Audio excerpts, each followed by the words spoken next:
రాక్షసుల్లాగా ప్రవర్తిస్తున్నారని, ఇంకా చాలా నీచంగా సంకర జాతి అని చాలా నీచంగా మాట్లాడటం జరిగింది. వాటిని కూడా కాంగ్రెస్ పార్టీ ఖండిస్తుంది. తప్పు చేసినప్పుడు క్షమించండి అని అడగడంలో నామోషి లేదు.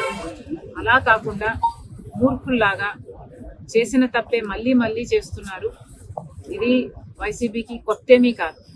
ఇదే సజ్జల రామకృష్ణ రెడ్డి కొడుకు కూడా, భార్గవ గారు కూడా నన్ను కూడా వదిలిపెట్టకుండా నా మీద కూడా ఒక సైన్యం సోషల్ మీడియా వేదికగా పనిచేశారు. రాజశేఖర రెడ్డి బిడ్డనని చూడలేదు, ఒక మహిళనని చూడలేదు, ఒక తల్లినని చూడలేదు. చాలా కించపరిచిన సందర్భాలు అనేకం. జగన్మోహన్ రెడ్డి గారు ఊత పదంలా చెప్తుంటారు, నా అక్క చెల్లెలు అని. మరి అలాంటప్పుడు జగన్మోహన్ రెడ్డి గారు ఆలోచన చేసుకోవాలి, వైసీపీ పార్టీ ఆలోచన చేసుకోవాలి. మీ సొంత అక్క చెల్లెలకి మర్యాద లేదు. కనీసం రాష్ట్రంలో ఉన్న మహిళలు, మీకు ఓట్లేసిన మహిళలు, మిమ్మల్ని ఒకప్పుడు ముఖ్యమంత్రిని చేసిన మహిళలు, కనీసం వాళ్ళనన్నా గౌరవిస్తే మీకు రాజకీయాలలో భవిష్యత్తు ఉంటుంది. లేకపోతే అది కూడా మిగలదు.